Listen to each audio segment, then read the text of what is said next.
Alright, we're gonna put Killer Mike aside. We're gonna get into it. We got our card for today. Ladies and gentlemen. FURIA Inferno script. What we have here today. I don't need that actually. I know this by heart. We have 150 rounds of FURIA's Inferno here for us today to analyze. What I've done is I've taken the heat map of the shots fired for all 150, 160 rounds, and I've put them in Photoshop. I've conglomerated everything, and it gives us this nice display of where the players go, and I can break it down for you, beginning of the round, middle round, late round, as well as the kind of spacing that FURIA allows you to look at when you look at multiple demos at once. Got my handy dandy little notebook here like a fucking Dora the Explorer. Let me move my coffee real quick, because that might get in the way of me actually analyzing this shit. Now, on T side, the first thing I want to point out is the 4 stages of their banana attack. So you can kind of see on the heat map here right away, 1, 2, 3, 4.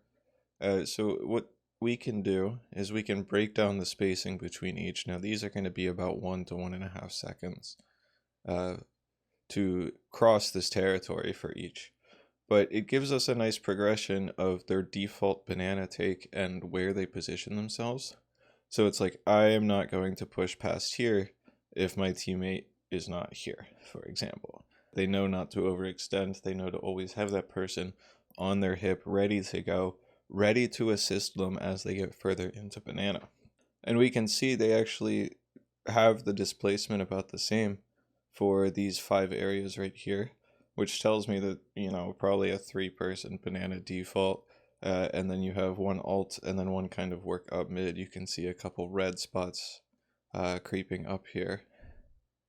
And again, that's just beginning of the round. It looks like they go really banana heavy.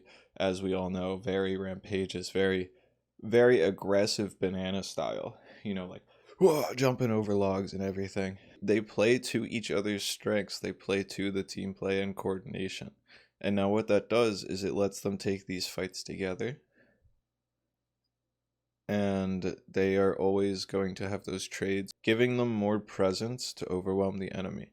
And it's more mind games if anything, because B is definitely a lot skinnier than the entire dynamic over here with apps. So it's really a funnel, and if they can control this early round, they kind of control the rest of the pacing for the round.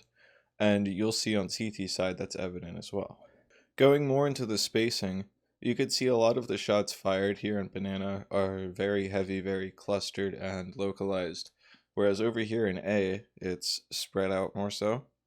This may be a result of the team going banana more early round and then working their way back towards a late round.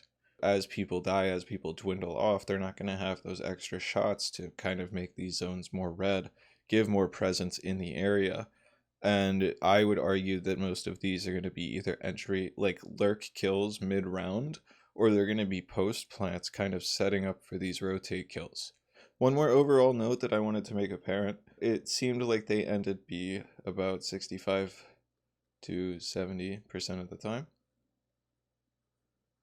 And then the other 30 to 35% would then be A. And so you could definitely see this in the shots fired, kind of like I just went over. Again, the aggressive banana into the passive A plays late round as they get the man advantage, as they start playing with the rotates of the other team, getting them to come over to B site, where they will either happily take these blocked off kills, like, you know, I'm going to be playing with my teammates, we know B like the back of our hand, you're basically fighting in our playground at that point. Or do they just run back A after making such a distraction, after overwhelming the other team with their presence? So as you can see, they come in and it looks like their post plants, you know, like pretty passive stuff, but this goes kind of counter to their entire game plan at the beginning and middle of the round. They're going to be more spread out, more diverse, and what this does is it not only shocks the enemy, but it kind of shocks FURIA, and I think that that would be one thing to kind of tighten up on. Again, a lot of these come from very close played games. 16-12, 16-14 overtime game. It seems like if anything, late round would be what you want to tighten up. It seems like early to mid round, you have down to a T. Late round, that cohesion, those post plants, it might be a mental thing at that point. So we all know and love Furia's T-side Inferno.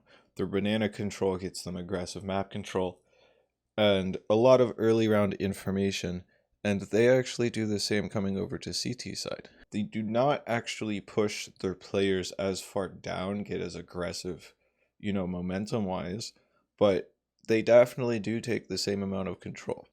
So we're going to flip over to CT side here, and right away I want to highlight the three major areas that I see. It's going to be half wall, CT, and porch. These are going to be the three hotspots for activity from Furia's defense. These are going to be the places where you can consistently guarantee a player round through round through round. I'm purposefully leaving out library. I'm going to get more into that a little bit later. Now, you have here over on B, I would argue that these are going to be oppers more so than riflers. Like kind of a one and done position. I'm going to get posted up half wall, I'm going to get posted up CT, and try to find a pick and then play retake. We can give them sight. I'm fine with that if it's a 5v4. I have the util and the confidence in my teammates and our trade and coordination to kind of box them in after they plant, and it's actually their disadvantage to plant without getting a man up on us. So the really nice thing about Furia's structure is they do have these ops, and then they also have these contention riflers surrounding it. So what this gives you is it gives you a dynamic where you can kind of have your rifler take the bait and then have the op swing in, or vice versa, and kind of take the other team by surprise and get these natural crossfires, get this team play going, get this cohesion. And this way the person's on your hip, or you can visually see the person that you're playing with at all times. If one was coffins, one CT, one new box, it's kind of hard to see each other. Like, this person would have to turn around to see coffins, but they don't really play coffins. They want to keep each other in eyesight. They want to be able to take, when it is a short range fight and in motion, and be able to play off of each other's movement rather than what they see on the radar. So over here on banana, it looks like they use a lot of util to get bottom banana, kind of like on T side how they have an overwhelming presence with shots fired. On CT, it's more so going to be that util towards bottom banana. This is definitely put in place more so by the upper here. Use util early, force them off, and then you can kind of isolate your own upper. Leave them posted up. They could even rotate their other B site anchor off here to come into A site and assist the rest of the team there. We're going to go through the rest of the map, and we're going to point out, okay, they probably have a double setup somewhere over here on A. I'm going to argue it's not cubby or in this box over here, more so because those look like rotate patterns to me. And person 2 to me, I think that the library person could be person 2, or sometimes they come into arch a quarter of the time, I would say. And then the other two, their porch setup is actually the darkest spot on A site right now. And so what this gives us is a dynamic. It shows us that they really love their bracket control and their B control. On B, it seems like they would rather use grenades and an op and kind of put the riflers on A, get that team play going. It's a lot closer angles. They don't really put the op over here unless it's a flex play, I would say. And at that point, you want to be very mobile with it. You don't want to be static. You don't want to be stuck in one place. You want your opera to work the entire map. And effectively, what this does is if the opera gets posted in the first 30 seconds, it's a 4v5 over here on A. And you have that certainty in the back of your head. You don't have to worry about B side at all. You trust your teammate to call it. You trust the 4v5 crossfire, and you trust that you're going to find one pick top mid or catch one person trying to get to arches. You trust that you're going to get that man advantage up before you actually fall back to site. Furia also has this strong porch setup. They also have this pit and balk setup. So it's kind of like a check down, like 2-person here, 2-person here. The hinge player is just going to kind of float around So it's going to be like this is 2 here. This is going to be 2 here later in the round.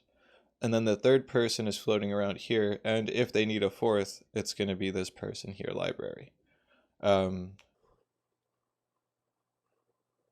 me just draw that real quick. I wanted to highlight the double porch, double pit setup. What this gives us is it gives FURIA the opportunity to mid-round. So if they lose B control, oh no, my opper got flashed with a shutters flash, they can start peeking down mid, they can start taking the aggression into halls, getting that map control that they desire.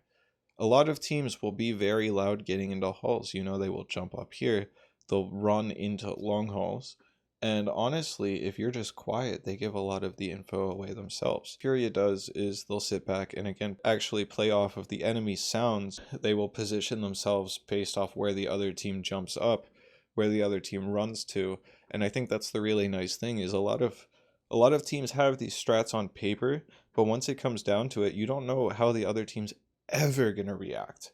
And so what's really nice is these setups don't really change based on how the other team reacts.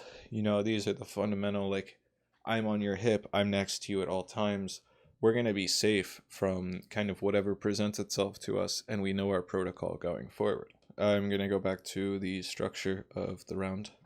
Early round, I would argue that they take banana control very heavy with util, leave one person posted, or by chance a second, being like the support player, being the rotate. Over on A, they get proactive on porch. They kind of work their way back to site as they get pressured, but they don't give it up easily. Don't get it fooled. It seems like they either control banana or porch, and if they give up one, they control the other. They kind of force themselves to with that team play, with that coordination, as you can see from the other hotspots. As you could see from the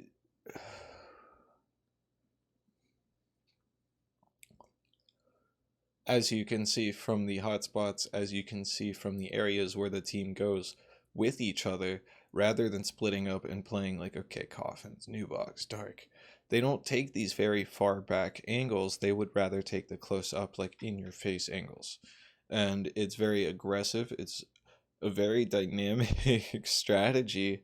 But at the end of the day, it works against a lot of these teams that don't have the fundamentals down, because it seems like the man advantages get punished a lot more than if you do, because you don't know if that trade is coming in. You don't know if your teammates are going to go to the lengths that they should to actually get the other team to pause in their tracks. And so what FURIA does is they're really good at controlling the pace of the map. They kind of go for that banana control at the beginning of the round, and then from there, you're kind of playing at their hands. Thank you guys for coming through. This is my first video in ever. What I'm going to try to do moving forward is 1 or 2 videos a week, kind of doing this statistical analysis of a 2D heat map. I find that this data analysis is actually a lot better than looking at one demo at a time, because with this you can see the trends that they do game to game to game. Again, this is going to be 7 to 10 different games all put together. So it gives you that mindset rather than just gameplay. It gives you both sides of the brain, you know. So that's the really important thing to me, is you can kind of get the patterns down, and when you see it in game yourself, you know, if I see someone posted up car with an op, I can kind of expect another player beside them. Like, everyone is kind of aware of that, but now you can kind of say for certain, like, oh, if I'm playing FURIA, I would say that's almost like a 70% guarantee that the other person is here. Going into CT like 60, probably 20 behind them, and then like 20 at new box. So you can kind of estimate stuff like that and put it into your own games.